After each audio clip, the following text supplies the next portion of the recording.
Les doy nuevamente la bienvenida a este tiempo de estudio bíblico en el libro de Apocalipsis. En esta ocasión, con la ayuda del Señor, vamos a intentar desarrollar la parte que nos quedó del capítulo 12 de Apocalipsis.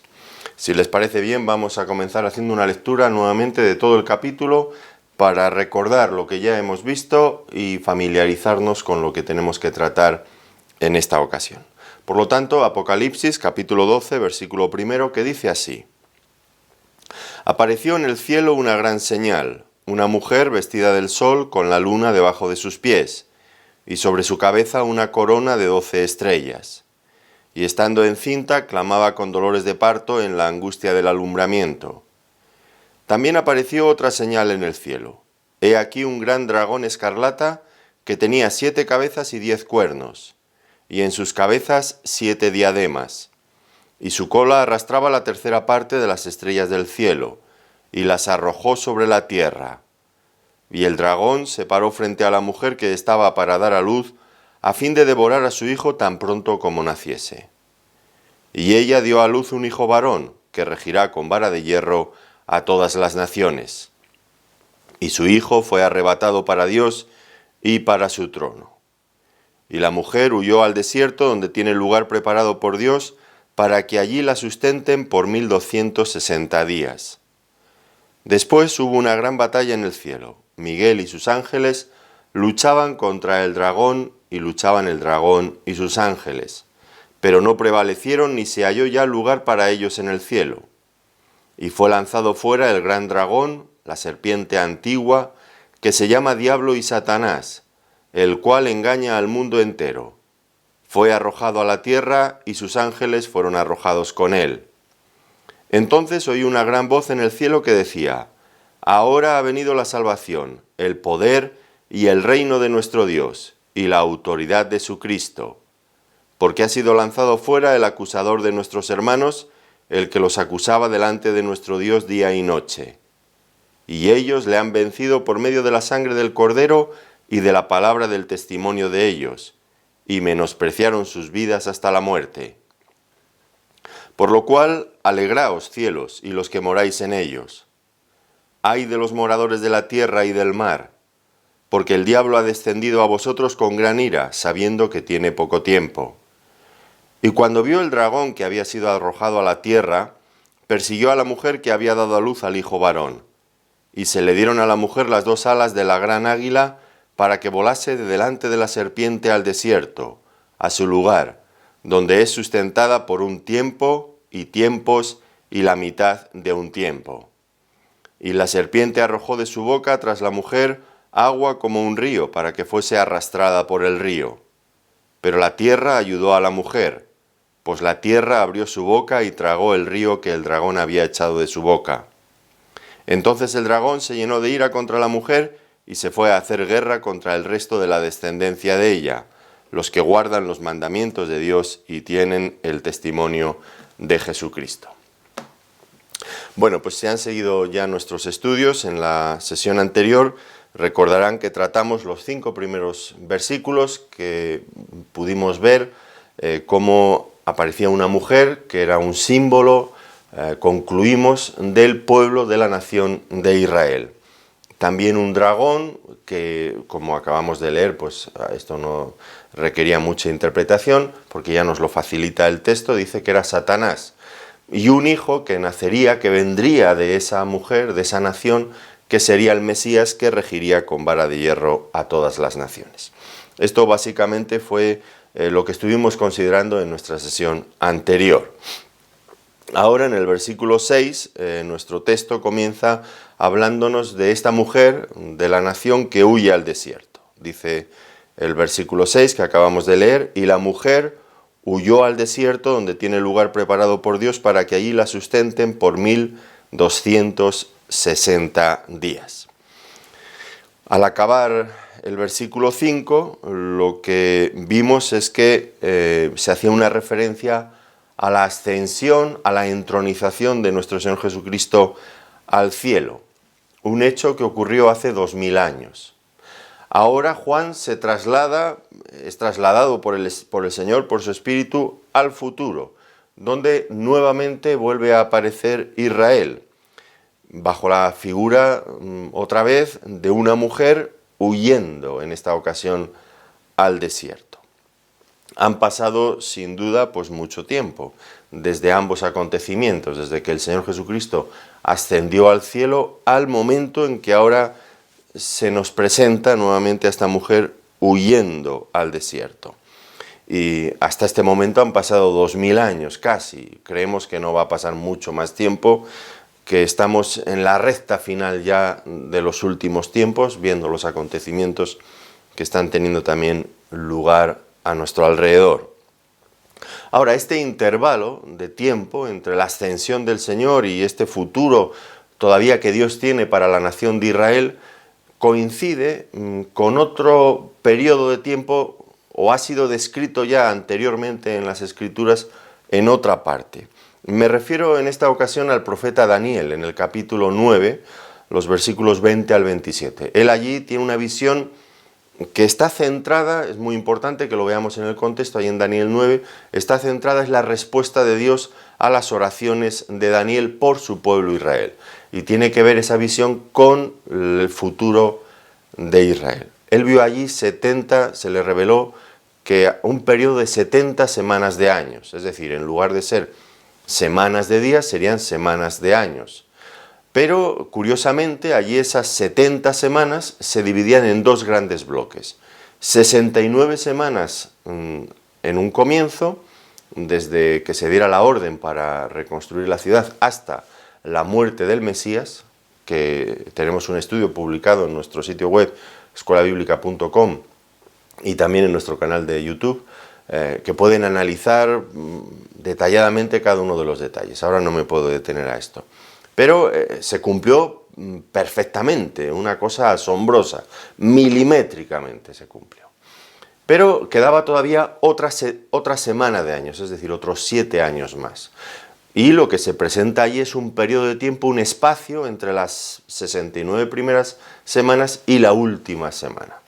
Y ese periodo, ese espacio de tiempo entre la una y la otra, creo que es precisamente a este periodo que estamos considerando aquí. El tiempo que transcurre entre la ascensión del Señor Jesucristo, su entronización en el cielo, hasta nuevamente que la nación de Israel vuelva a entrar en el escenario de este mundo, nuevamente dentro de los planes de Dios. Mientras tanto, ¿qué ha ocurrido? Bueno, mientras tanto, es que Israel no solamente crucificó a su Mesías, sino que además lo rechazó activamente, de una forma reiterada. Persiguieron al Señor, pero luego también a sus apóstoles, a todo el que daba testimonio del Señor. Hasta el día de hoy, donde la mayoría de los judíos siguen sin reconocer al Señor Jesucristo como su Mesías. Por lo tanto, esto ha dado lugar, según nos explica el apóstol Pablo en Romanos, en 3 capítulos importantísimos donde trata acerca de lo que ha ocurrido con Israel. ¿Cómo podría ser el Señor Jesucristo el Mesías si su pueblo no lo ha aceptado? Y allí el asunto es complejo. Romanos capítulos 9 al 11. Y allí habla cómo el rechazo de Israel ha dado lugar para que se forme, vamos a decirlo así, un nuevo pueblo, una nueva entidad, que es la iglesia de mayoría gentil, ya no judía. Pero no hay que olvidar que Dios tiene todavía planes futuros para Israel, que es a lo que vamos a entrar en un momento ahora en este pasaje de Apocalipsis. Pero antes me gustaría volver a leerles un pasaje que ya creo he mencionado en otras ocasiones, en Romanos capítulo 11, versículos 25 al 27, hablando precisamente de esto, del futuro de Israel. Dice: porque no quiero, hermanos, que ignoréis este misterio, para que no seáis arrogantes en cuanto a vosotros mismos, que ha acontecido a Israel endurecimiento en parte hasta que haya entrado la plenitud de los gentiles. Y luego todo Israel será salvo, como está escrito: vendrá de Sión el libertador que apartará de Jacob la impiedad, y este será mi pacto con ellos cuando yo quite sus pecados.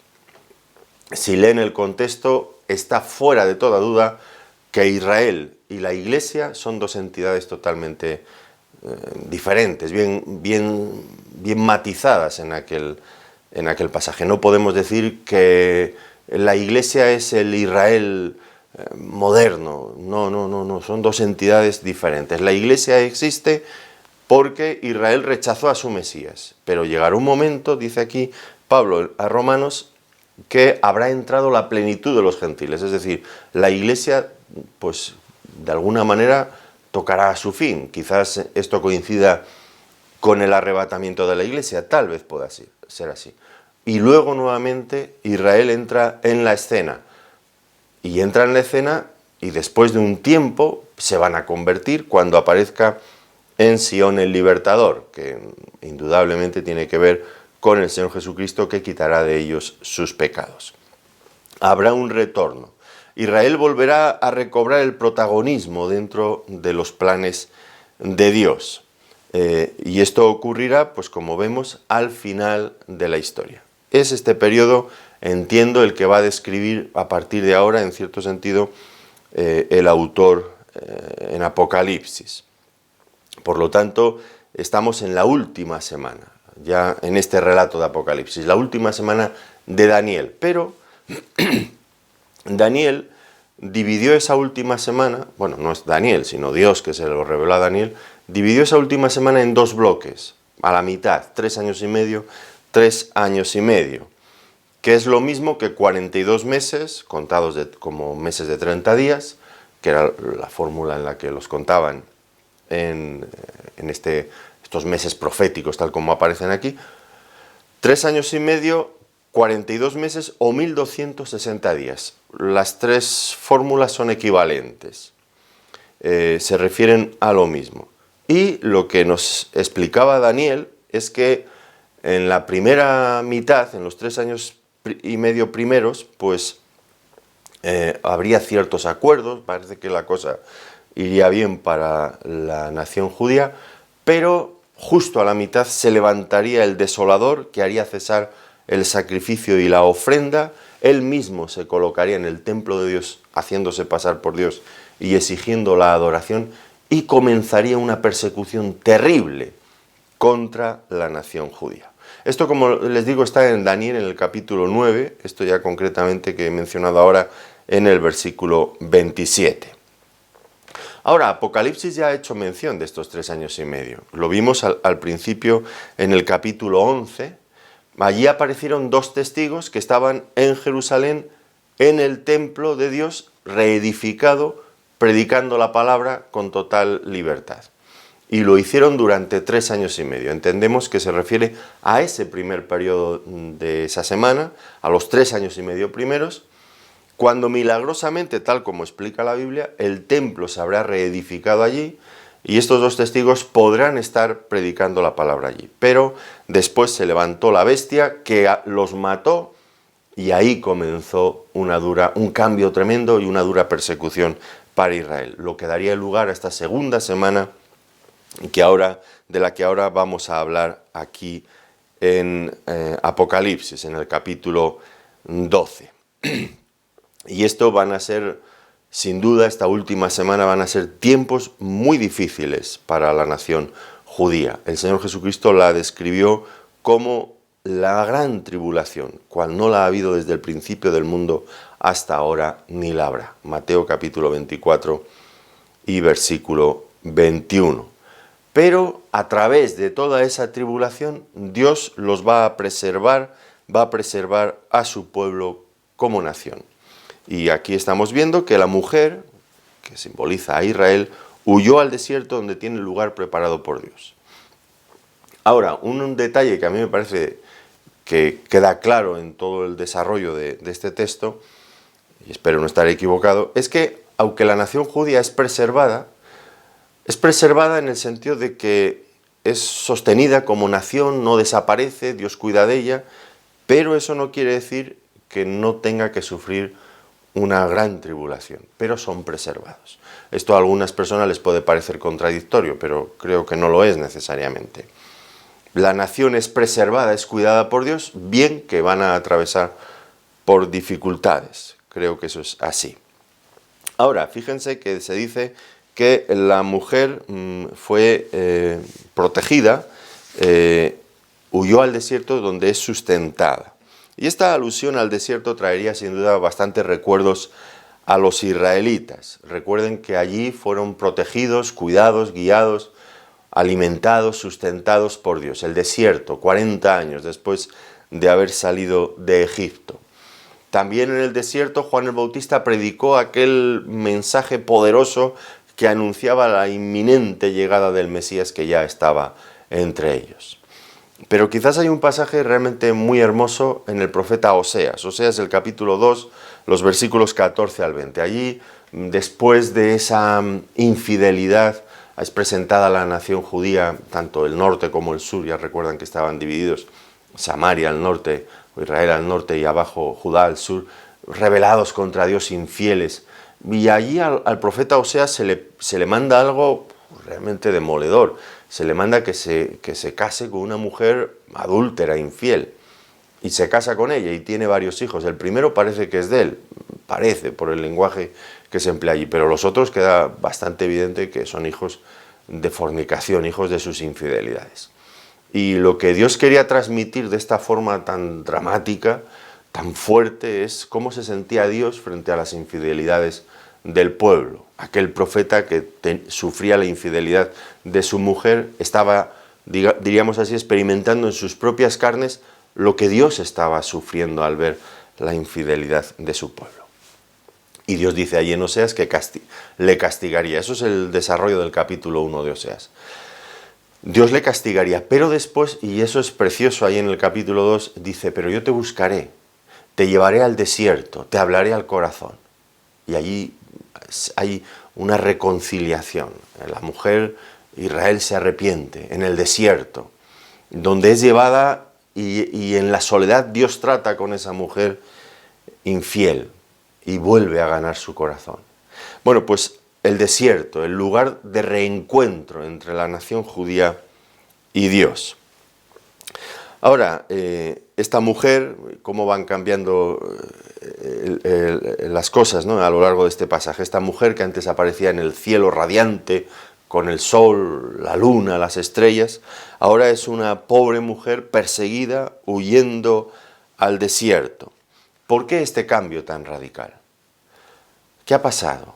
¿Por qué esa mujer gloriosa ahora es una pobre mujer huyendo, escondiéndose, sola, abandonada en el desierto? Sí, todavía como nación, pero de esta manera tan diferente. Bueno, muy probablemente tenga que ver con este periodo, con esta actitud de Israel de incredulidad, de una incredulidad ofensiva, provocadora contra Dios. Y Dios tiene que disciplinarles, no hay otra opción. Eso se puede ver también, como he mencionado, en Oseas.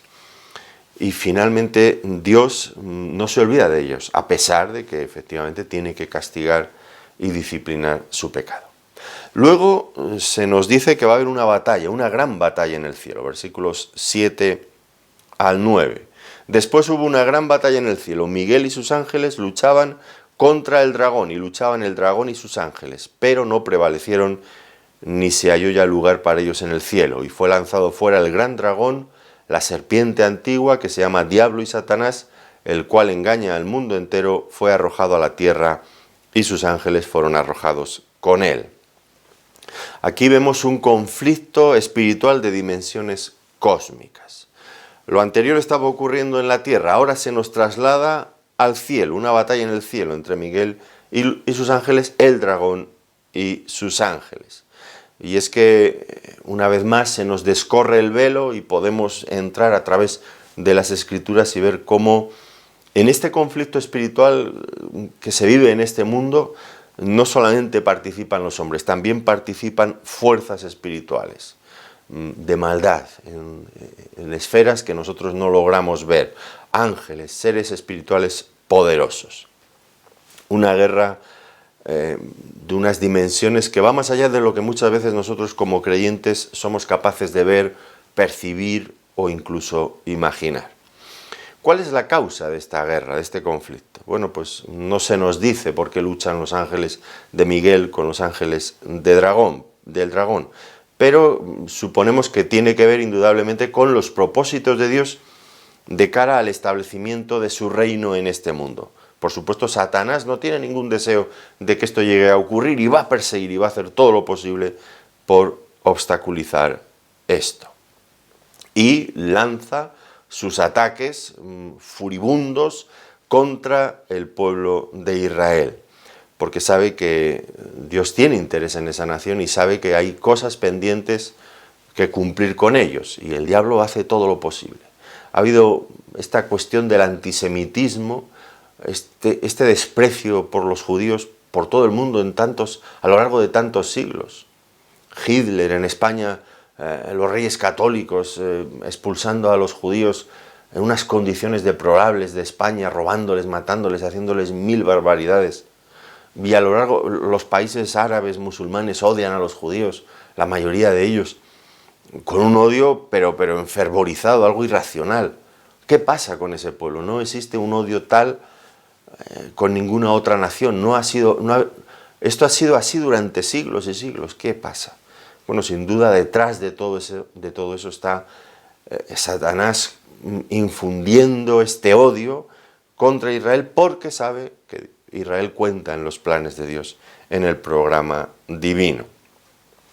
En todo caso, bueno, pues este pasaje aquí pues nos revela que nosotros también, nuestras propias luchas, nuestros propios conflictos espirituales, pues forman parte de un gran conflicto espiritual que comenzó, como ya todos sabemos, en el huerto del Edén, cuando Satanás logró engañar a Adán y Eva con la misma mentira con la que él fue engañado.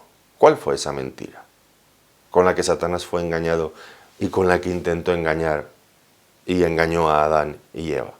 Seréis como Dios. Satanás pensó que podía ser como Dios. Adán y Eva pensaron que podían ser como Dios. Autónomos, independientes, sin tener que dar cuentas a Dios de nada. Y ahí comenzó ese gran conflicto espiritual. Y ahora vemos que en ese conflicto entran también en acción los ángeles, que siguen siendo leales a Dios. Ahora, aquí hay un detalle interesante, a mí al menos me gusta, y es cómo se llama el ángel que capitanea, que dirige las fuerzas leales a Dios. Es Miguel. Y me gusta tanto este nombre, Miguel, que significa ¿quién como Dios? Bueno, ustedes ya saben que mi primer apellido es de Miguel, Luis de Miguel. Miguel, mi primer apellido.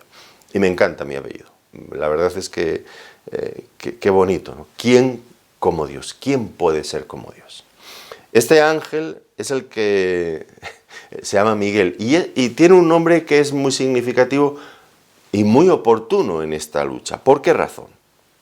Porque lo que está aquí en juego, de lo que se trata, es en que tanto Satanás como el hombre, esas fuerzas enemigas, quieren ser como Dios.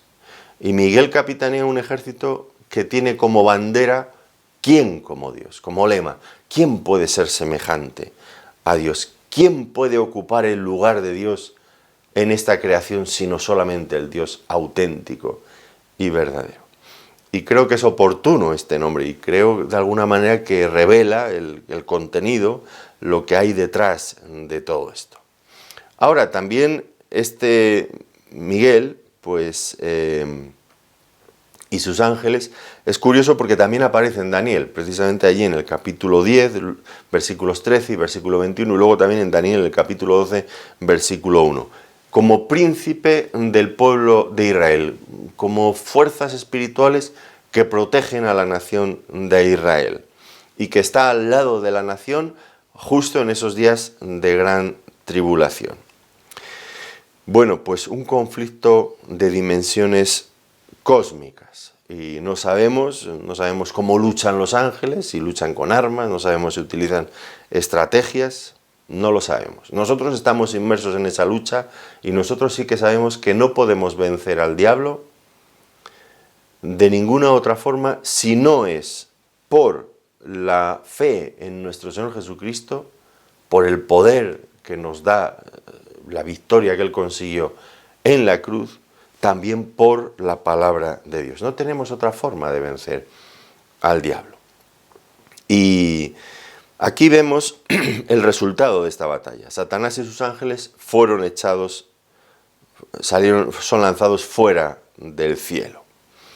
No prevalecieron, no se halló ya lugar para ellos en el cielo y fue lanzado fuera, fue arrojado a la tierra. Satanás y su ejército son derrotados, lo que implica, como vemos, su expulsión del cielo. Es un nuevo paso en la degradación de Satanás. La base de la derrota definitiva de Satanás la tenemos que encontrar indudablemente en la cruz, cuando nuestro Señor Jesucristo murió y resucitó. Recuerden las palabras de nuestro Señor justo antes de ir a la cruz. Ahora es el juicio de este mundo. Ahora el príncipe de este mundo será echado fuera. Juan capítulo 12, versículo 31. A continuación dice, en esa misma noche, hablando con sus discípulos, el Señor dice, el príncipe de este mundo ha sido ya juzgado. Juan capítulo 16, versículo 31. Más adelante, ahora vemos en este pasaje en Apocalipsis 12 que es echado del cielo. La base de esa victoria está en la cruz y en la resurrección. Ahora es echado del cielo. Un poco más adelante, en Apocalipsis, en el capítulo 20, veremos que es atado por 1000 años y encerrado en el abismo.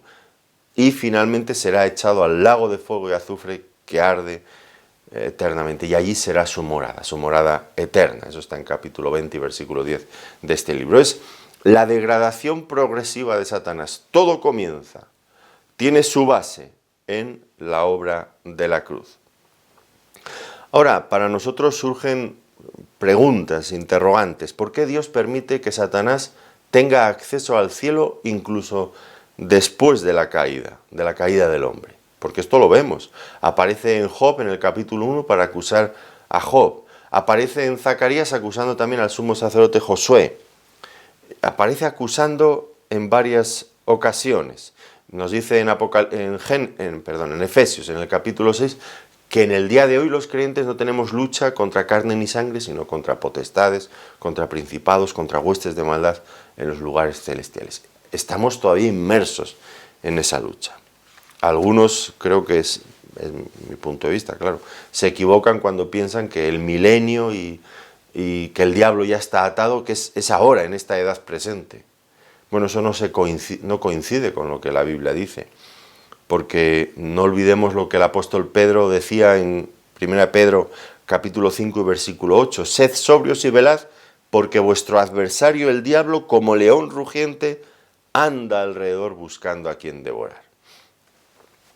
No coincide con esto, decir que el diablo hoy está atado, aquí lo que dice es que está suelto y bien activo, buscando, como león rugiente, buscando a quien devorar. Y Efesios nos ha dicho que tenemos una lucha contra carne, no tenemos lucha contra carne y sangre, sino contra principados, contra potestades, contra huestes de maldad.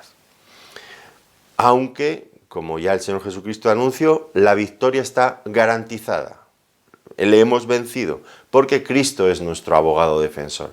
Él es el que intercede por nosotros en virtud de su sacrificio en la cruz, y el diablo queda sin palabras, no tiene nada que hacer. Y esta situación aquí en la tierra, pues ahora vamos a ver que va a entrar, ya se entra en un periodo complejo, muy complejo, donde se intensifica la persecución contra Israel, porque Satanás y sus ejércitos de ángeles caídos son expulsados a la tierra, y eso aumenta la maldad de una forma desproporcionada aquí en la tierra, para la nación judía. Quizás por eso el nombre de este periodo de tiempo de angustia que va a pasar Israel, la gran tribulación, dura, difícil de soportar. Pero no solamente para Israel, también para las naciones, para los hombres aquí. En ese momento vamos a ver cómo va a ser este mundo dominado por los principios de Satanás. Habrá un desenfreno total de violencia, de odio, todo tipo de depravaciones sexuales, robos, matanzas, abusos de todo tipo. Entonces la gente se va a dar cuenta que el pecado no es tan divertido como parecía. ¿Hay cuánta gente les decimos, cree en el Señor Jesucristo, serás salvo? Y se ríen de nosotros y dicen, yo prefiero ir al infierno, que allí va a ser mucho más divertido, allí van a estar los grandes rockeros, las grandes actrices, en fin, estas tan sensuales, y dicen ellos, y va a haber, en fin, espectáculo garantizado. Yo no quiero ir al cielo, dicen ellos. Ahí estáis todos vosotros rezando todo el santo día y aburridos como En fin, el infierno va a ser mucho más divertido. Bueno. Cuando vengan todos esos seres diabólicos, que eso es simplemente una antesala de lo que será el infierno, e impongan su régimen satánico, se van a dar cuenta de que el pecado no es tan divertido, ni estar en ese tipo de ambientes es tan placentero como tal vez ellos han imaginado equivocadamente. ¿Qué será el mundo en ese momento? Y solamente será una antesala de lo que vendrá después. Ahora el pasaje también continúa identificando al dragón. Quiere dejar constancia de lo siniestro de este personaje. Fíjense cómo es descrito: el gran dragón, la serpiente antigua que se llama Diablo y Satanás, el cual engaña al mundo entero. Hoy muchos no creen en el diablo, y a los que creemos en el diablo y en Satanás, pues nos miran con desdén y se ríen de nosotros, porque ellos piensan que son mitos de épocas de oscurantismo pasadas, llenas de supersticiones religiosas, en fin, y nos ven como pobres, gente muy simple, de muy poca capacidad mental. Pero no olvidemos que esto es una estrategia del diablo, que la gente no crea en su existencia. Es lo que mejor le viene. Porque cuando una persona tiene un enemigo, pero no es consciente de que tiene un enemigo, está indefenso frente a él. Y esa es la estrategia del diablo. Ahora, la Biblia nunca nos presenta al diablo como un ser grotesco o desagradable, como muchos lo han caricaturizado muchas veces, ¿no? Con un tridente, con cola, con un aspecto grotesco. La Biblia lo describe siempre como un ser sutil, como un ser inteligente. Lleva miles de años de ventaja sobre el ser humano. Conoce todas nuestras debilidades, conoce las conductas humanas. No sin razón el refrán dice que el diablo sabe más por viejo que por diablo. Algunos creyentes piensan casi, o algunas personas, que el diablo es omnisciente, y el diablo no es omnisciente, ni muchísimo menos. Pero ya digo, lleva miles de años de ventaja sobre el ser humano. Ha estudiado, conoce perfectamente al género humano, sabe cómo somos, sabe cuáles son nuestras debilidades, idea perfectamente las tentaciones más apropiadas, porque sabe cómo es el género humano, débil, caído. Ahora, veamos qué descripción se hace del diablo aquí, porque se utilizan varios nombres. En primer lugar, el gran dragón, que nos habla de su grandeza y también de su poder destructivo, ¿no es cierto? La serpiente antigua, y esto ya nos lleva a identificarlo con lo que ocurrió en el huerto del Edén, ya allí presente. Y nos da ciertas ideas también, porque se subraya la sutilidad, la capacidad de seducción del diablo, la sagacidad, su astucia para engañar. Y nos recuerda también cuál es su propósito: siempre enemistar al hombre con Dios. Se le llama también diablo, que es una palabra tomada del griego que significa calumniador, acusador, difamador. Y es que esto es lo que hace el diablo. Acusa a los hombres ante Dios, acusa a Dios ante los hombres y acusa a los hombres delante de los otros hombres. Es el acusador, el difamador. Y qué bien le funciona. Cómo utiliza esas herramientas malvadas para avanzar en sus malvados planes. También se le llama Satanás, que esto es una palabra hebrea que significa adversario, contrincante, antagonista. Es el mayor opositor de Dios. Y luego se dice que engaña al mundo entero. Y aquí coincide con lo que el Señor Jesucristo describió de él. Es mentiroso desde el principio y padre de mentira. La mentira la utiliza con una habilidad para seducir a los hombres, para conducir a los hombres a la destrucción. Es su arma más eficaz, sin lugar a dudas. Ha conseguido con sus mentiras engañar al mundo entero, que yacen bajo su perversa influencia. Este es nuestro enemigo. No es un enemigo al que debemos de ignorar y menosvalorar. Tiene poder, tiene poder. Ahora, el creyente tiene la victoria segura. Y es de esto de lo que tenemos que hablar a continuación. La victoria de los creyentes sobre Satanás. Fíjense en el versículo 10 al versículo 12. Entonces oí una gran voz en el cielo que decía: ahora ha venido la salvación, el poder y el reino de nuestro Dios y la autoridad de su Cristo, porque ha sido lanzado fuera el acusador de nuestros hermanos, el que los acusaba delante de nuestro Dios día y noche. Y ellos la han vencido por medio de la sangre del Cordero y de la palabra del testimonio de ellos, y menospreciaron sus vidas hasta la muerte, por lo cual alegraos cielos y los que moráis en ellos. Ay de los moradores de la tierra y del mar, porque el diablo ha descendido a vosotros con gran ira, sabiendo que tiene poco tiempo. Bueno, pues es verdad, nuestro enemigo es poderoso, pero, como digo, la victoria está garantizada. De tal manera que Juan ahora lo que escucha en el cielo es un bello cántico de adoración. ¿Y cuál es el tema de este nuevo cántico? Bueno, pues es la autoridad de Cristo y su reino. Ahora ha venido la salvación, el poder, el reino de nuestro Dios y la autoridad de su Cristo. Ha llegado el momento de que Cristo reine sobre todos los reinos de esta tierra. Pero no solamente eso, sino que también dice que ha llegado la salvación. Y alguien dirá, pero bueno, ya hemos sido salvos en el pasado. Sí, es verdad. Pero nuestra salvación en su plenitud, en su estado completo, todavía no la disfrutamos. A día de hoy todavía tenemos pues una lucha interna dentro de nosotros mismos con la vieja naturaleza. Todavía vivimos en cuerpos sujetos a enfermedades, al envejecimiento. Todavía vivimos en un mundo caído, triste, doloroso. No se ha completado nuestra salvación, está garantizada, hemos sido justificados. En el momento presente estamos siendo salvos, en el sentido de que somos santificados, cada vez vamos progresando en la vida espiritual, pero nuestra salvación futura será nuestra salvación plena. Y aquí lo que se dice, ha llegado la salvación de nuestro Cristo, de nuestro Salvador. Es decir, disfrutaremos plenamente en ese momento ya la salvación con todos sus efectos, con todo lo que Cristo consiguió en la cruz para nosotros.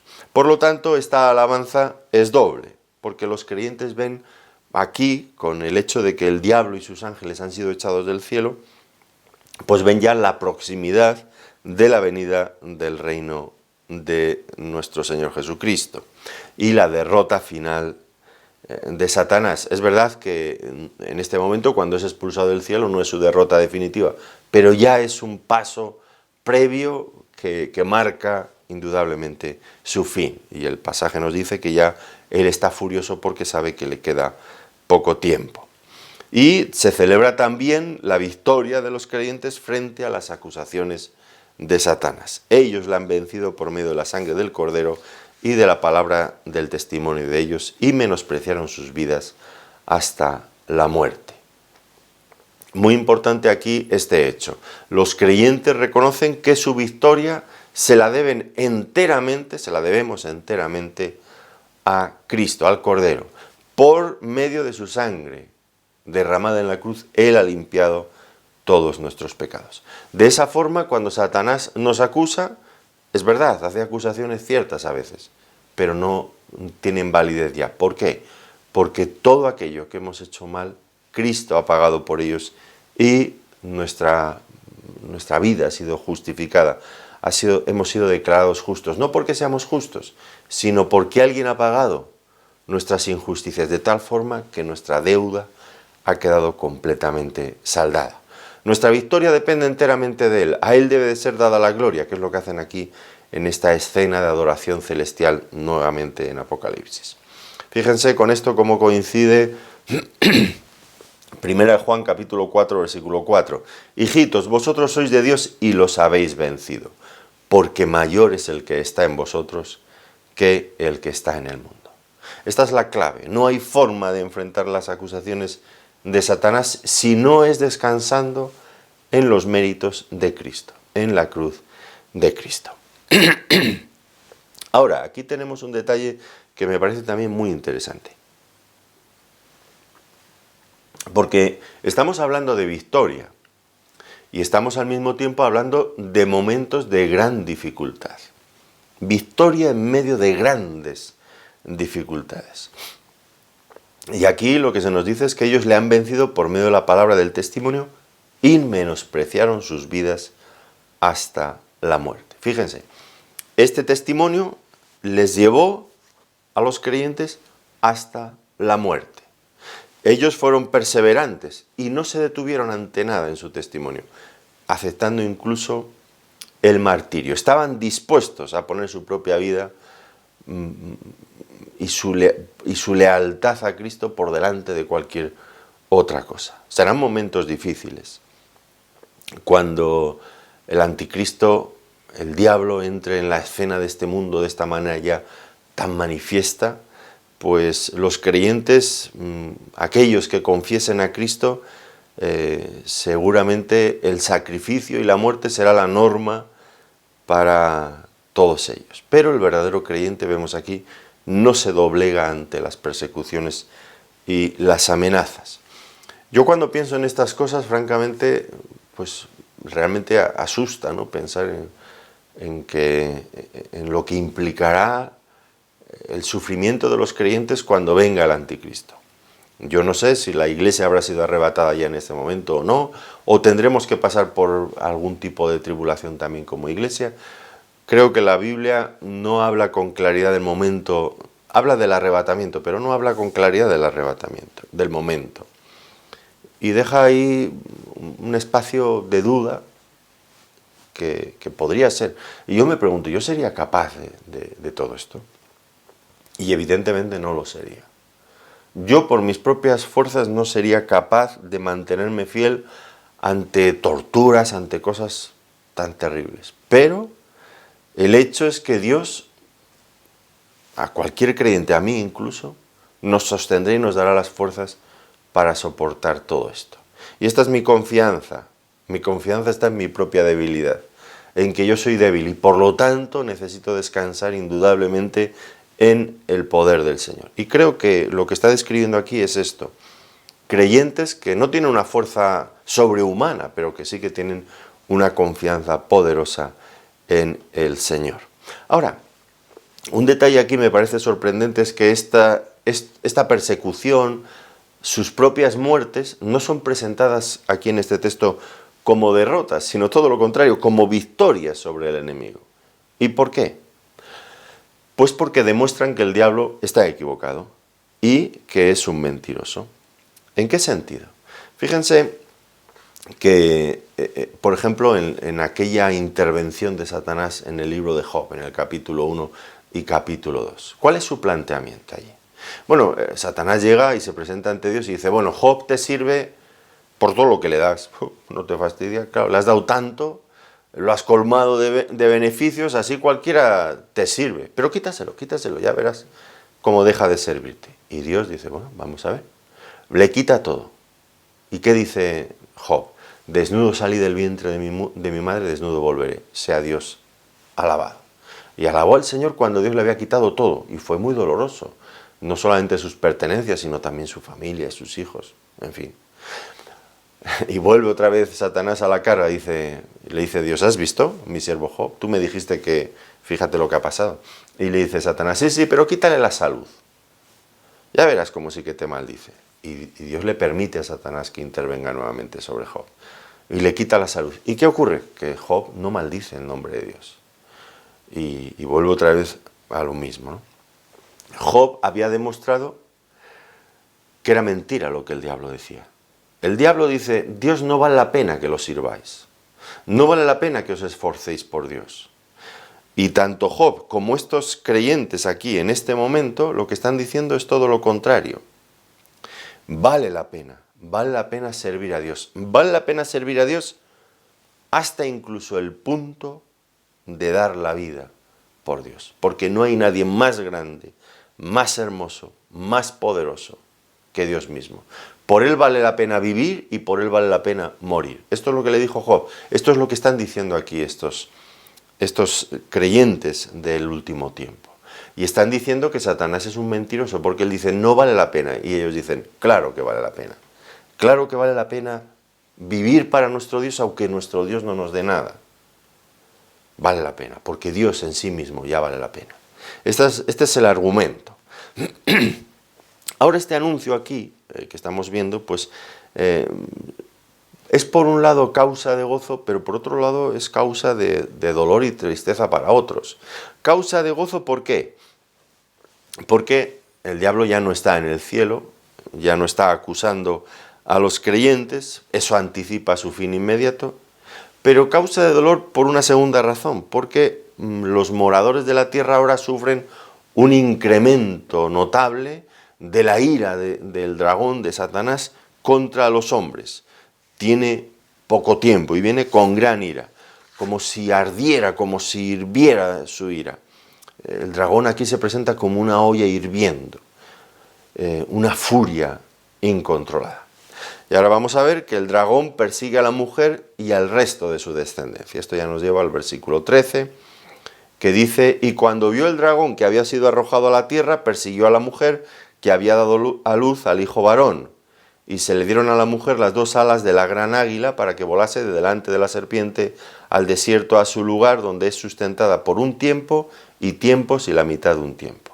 Y la serpiente arrojó de su boca tras la mujer agua como un río para que fuese arrastrada por el río. Pero la tierra ayudó a la mujer, pues la tierra abrió su boca y tragó el río que el dragón había echado de su boca. Entonces el dragón se llenó de ira contra la mujer y se fue a hacer guerra contra el resto de la descendencia de ella, los que guardan los mandamientos de Dios y tienen el testimonio de Jesucristo.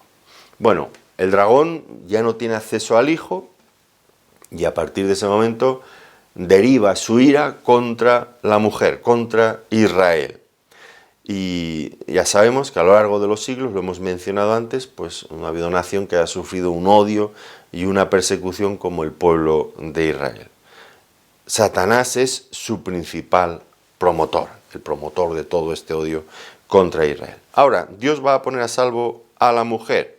Dice que se le dieron las 2 alas de la gran águila para que volase de delante de la serpiente al desierto.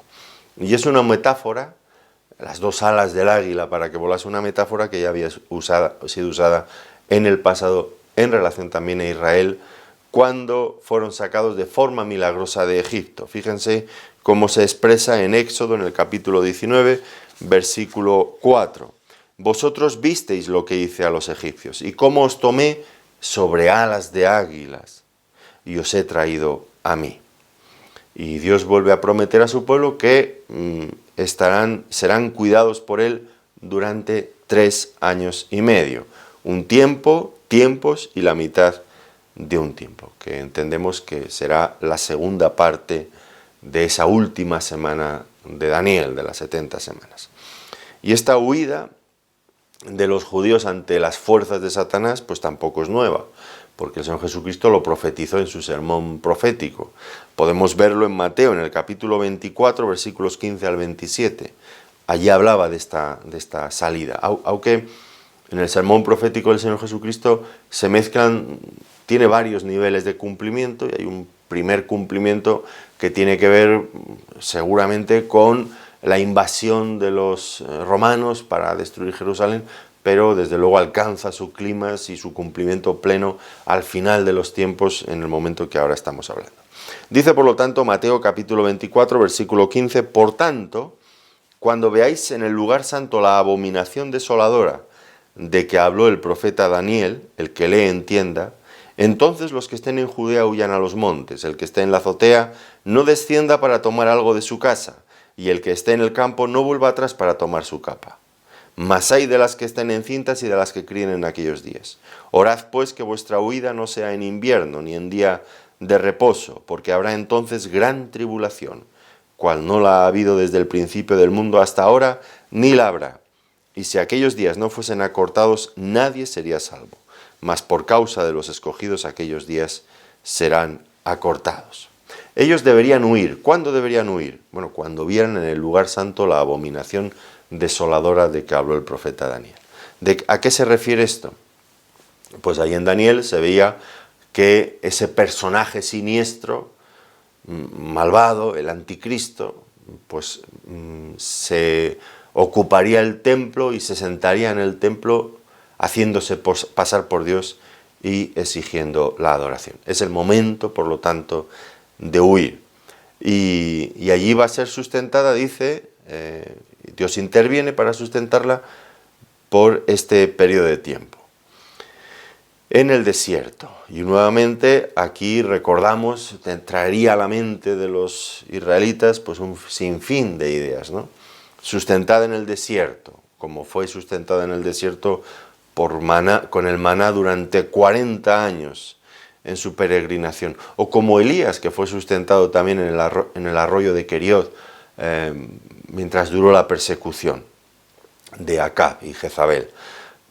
Sustentados en lugares desiertos, el pueblo de Dios, los hombres de Dios. Ahora, cuando Satanás se percata, una vez más, de que la mujer ha escapado, que está fuera de su alcance, dice que arroja agua contra ella como un gran río a fin de destruirla. Y tal vez esto pues traería también otras ideas parecidas, momentos también de la historia de Israel en el pasado, cuando de forma parecida Israel fue librado. Por ejemplo, recordamos lo que le ocurrió a Israel cuando salió huyendo de Egipto después de todas aquellas plagas. Faraón dice, iros de aquí, y se van. Pero luego Faraón cambia de opinión y sale con todos sus ejércitos a perseguir a Israel. E Israel se encuentra, como diríamos nosotros, entre la espada y la pared. Bueno, realmente entre el desierto a un lado, los ejércitos de Faraón al otro y, lo más señalado aquí, el mar enfrente de ellos. Y estaban atrapados. Ahora Dios intervino. ¿Intervino de qué manera? Bueno, pues abrió el mar y cruzaron en seco por medio de ello. Aquí la referencia, en esta ocasión en Apocalipsis, a estas aguas que lanza la serpiente para anegar, para acabar, para destruir con la mujer, pues pueden ser interpretadas literalmente, como lo fueron en Egipto, pero también pueden ser un símbolo de ejércitos o de fuerzas enviadas por el diablo contra ellos. Y de esta forma metafórica, pues se refiere, por ejemplo, al ejército de Egipto, en Jeremías capítulo 46, versículos 7 al 8, al ejército babilónico, en Jeremías 47, versículos 2 y 3, al rey de Persia, en Isaías 8, versículos 7 al 8, las aguas como símbolo de ejércitos que son enviados contra Israel. También podría ser. Pero no consigue nada, nuevamente un fracaso de Satanás. ¿Y qué hace el diablo cuando nuevamente ha fracasado en su persecución contra Israel? Pues nos dice que el dragón se llenó de ira contra la mujer y se fue a hacer guerra contra el resto de la descendencia de ella, los que guardan los mandamientos de Dios y tienen el testimonio de Jesucristo. Ahora Satanás dirige su furia contra un nuevo objetivo: el resto de la descendencia de ella. ¿A quién se refiere? Pues realmente no lo sabemos. Puede ser el remanente fiel de Israel, los 144.000. Lo más probable es que haya que identificarlo con, como dice aquí, todos aquellos que invocan el nombre del Señor Jesucristo. No olvidemos que son descritos como los que guardan los mandamientos de Dios y tienen el testimonio de Jesucristo. Son todos aquellos que obedecen a Dios. Y es un grupo de creyentes que no está incluido en principio con aquellos otros que son preservados, protegidos junto a la mujer por 3 años y medio. Ahora, ¿cómo va a hacer guerra? ¿Cómo va a perseguir el diablo al resto de esta descendencia, a estos creyentes?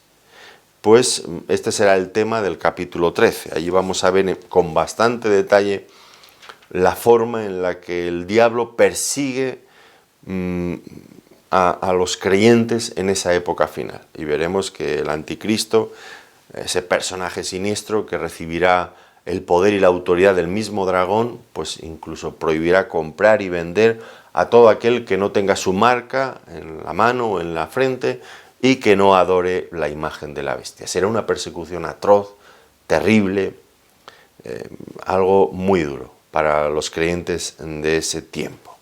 Ese será el tema del capítulo 13, en parte. Pero de antemano ya podemos ver, y es por eso muy importante este capítulo 12, ya podemos ver la victoria. La victoria de los creyentes en Cristo, por medio de los méritos de Cristo. El diablo no tiene nada que hacer ya. Sí, nos puede perseguir, nos puede matar, pero no puede hacer nada. Eso simplemente nos llevaría al cielo, incluso con honores.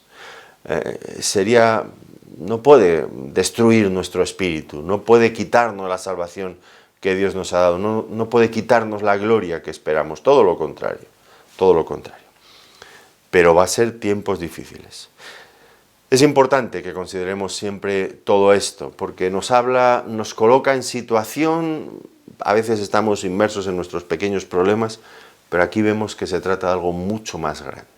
El reino de Dios, su establecimiento en este mundo, las grandes dificultades, las grandes luchas en las que intervienen también otros seres espirituales. Dios nos va mostrando detalles a lo largo de todos estos capítulos que tenemos que considerar, máxime en este tiempo en el que nos ha tocado vivir, en el que tengo la impresión cada vez más fuerte que nos estamos acercando a mucha velocidad ya al fin de los tiempos. Bueno, seguiremos estudiando con la ayuda del Señor estos pasajes y mientras tanto pues les deseo que el Señor les bendiga muy ricamente. Gracias una vez más por acompañarnos en este tiempo de estudio bíblico. Muchas gracias.